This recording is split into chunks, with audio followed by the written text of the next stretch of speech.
Saya Ibtu Rudiana, ayah kandung dari almarhum Muhammad Rizky Rudiana, atas ketidakmunculan saya selama ini di media.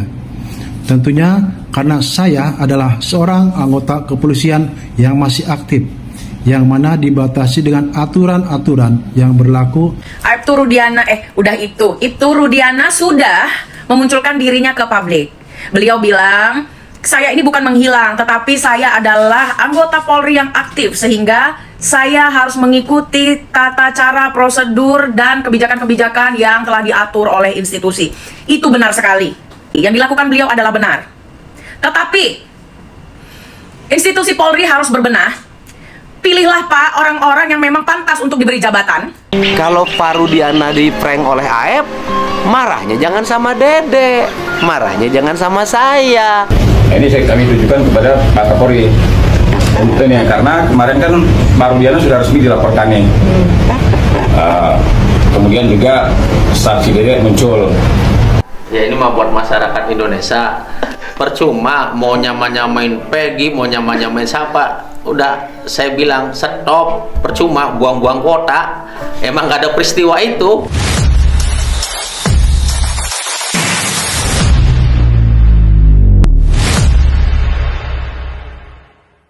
Assalamualaikum warahmatullahi wabarakatuh. Saya Ibtu Rudiana, ayah kandung dari almarhum Muhammad Rizky Rudiana. Bersama ini saya sampaikan permohonan maaf yang sebesar-besarnya kepada seluruh warga negara Indonesia atas ketidakmunculan saya selama ini di media. Tentunya karena saya adalah seorang anggota kepolisian yang masih aktif, yang mana dibatasi dengan aturan-aturan yang berlaku serta kode etik kepolisian. Iya guys, pada akhirnya Ibtu Rudiana muncul ke publik dan memberikan klarifikasinya kenapa selama ini dia diam dan tidak muncul ke publik. Karena dia masih aktif sebagai anggota polisi mengikuti kode etik yang berlaku, seperti itu. Ibtu Rudiana sudah memunculkan dirinya ke publik.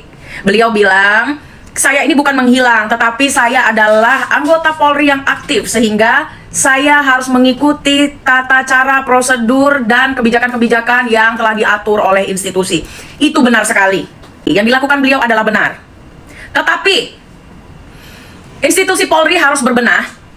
Pilihlah Pak orang-orang yang memang pantas untuk diberi jabatan, dan yang tidak pantas untuk diberi jabatan, bukan hanya karena subjektivitas, suka atau tidak suka, geng atau tidak gitu ya, dari kacamata rakyat begitu. Saya ini orang yang tidak akan menjatuhkan institusi Polri. Kita ini masyarakat Indonesia mendukung pembersihan oknum dari badan institusi Polri.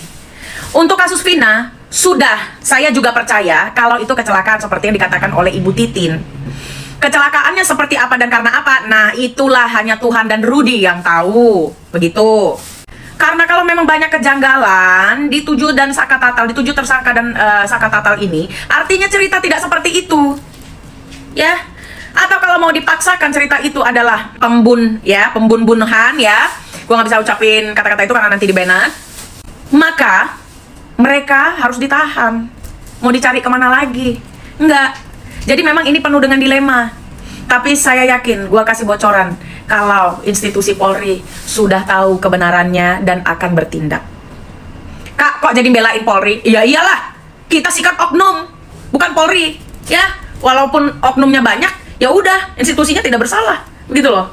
Maksud gue, Pak Rudi, selesaikanlah cerita ini, selesaikanlah drama ini, Pak Rudi, ya. Gak usahlah diwawancara di kuburan segala, Pak, ngapain sih, ya? Gitu. Ya guys, di sini Tengku Zanzabela mengatakan bahwa beliau sependapat bahwa Vina ini adalah korban laka lantas. Akan tetapi bagaimana peristiwa itu terjadi hanya Tuhan dan Ibtu Rudiana lah yang tahu. Dan di sini Tengku Zanzabela meminta kepada institusi Polri untuk dapat berbenah dan membersihkan oknum-oknum yang bermasalah. Jadi apa sebenarnya yang terjadi pada Vina pada malam kejadian itu? Apakah itu benar pembunuhan dan juga pemerkosaan? Atau mungkin saja itu laka lantas yang melibatkan seseorang yang berpower? Bagaimana menurut pendapat kalian? Silahkan berikan komentar sebanyak-banyaknya di bawah ini. Ya ini mah buat masyarakat Indonesia. Percuma mau nyamain Peggy, mau nyamain siapa. udah saya bilang stop, percuma buang-buang kota. Emang gak ada peristiwa itu. Kan satu sisi menganggap bahwa proses yang dilakukan ini sesat.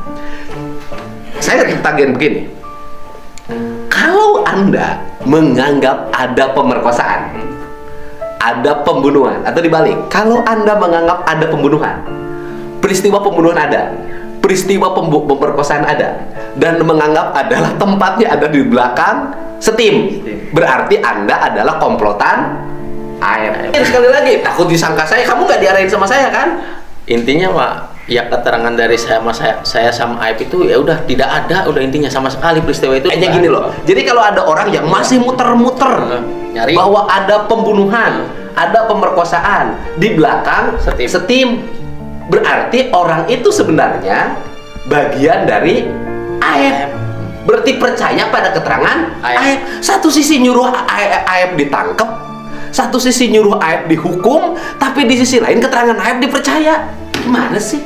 Karena apa ya? Ini saya harus menjelasin. Pertanyaannya adalah, loh, apakah saya melakukan ini tidak beresiko? Kata kamu, aku beresiko nggak? beresiko. Mohon maaf ya, kamu mah santai apapun yang dilakukan, tidak punya pekerjaan formal. Iya Pak. Ya kan? Bebas. Pertanggungjawabannya hanya pada diri sendiri. Saya ini mengambil resiko politik yang terburuk dalam sepanjang hidup saya demi kemanusiaan. Saya ini kan bukan pengangguran. Saya pernah jadi anggota DPR dan berhenti, kemudian menjadi anggota DPR terpilih. Nanti Oktober dilantik, suaranya 385.000. Ini kan ada juga orang yang memanfaatkan kasus ini untuk melakukan penjagalan terhadap langkah politik saya. Ada kok. Apakah saya takut? Enggak. Saya mah ikhlas. Kenapa? Ini kemanusiaan. Ini membebaskan orang.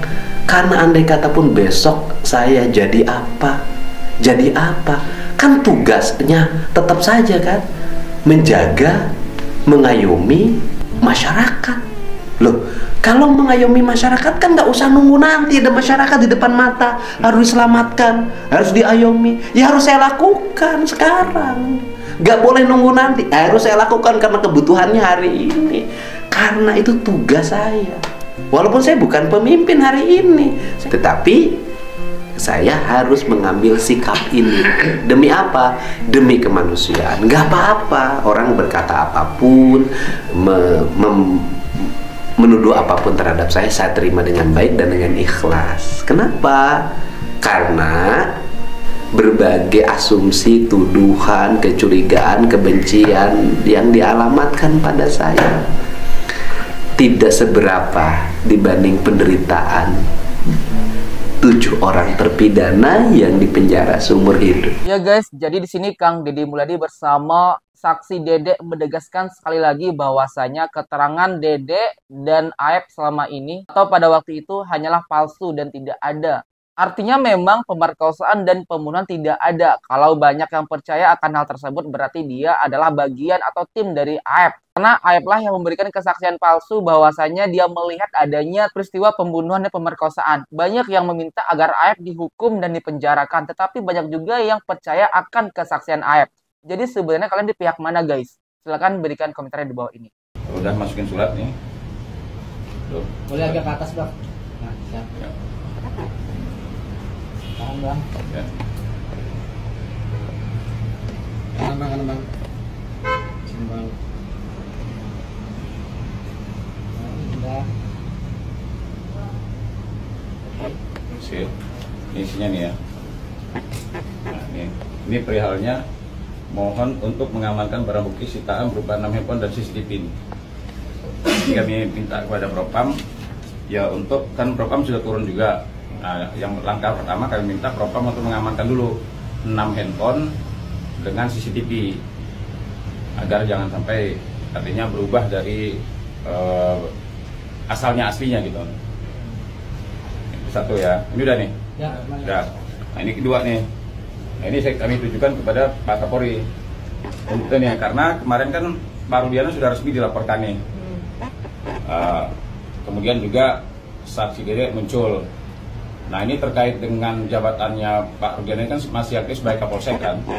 Artinya kami minta supaya jabatan Kapolseknya dicopot, dinonaktifkan, sama seperti Pak Ferdi Sambo dulu kan begitu kan.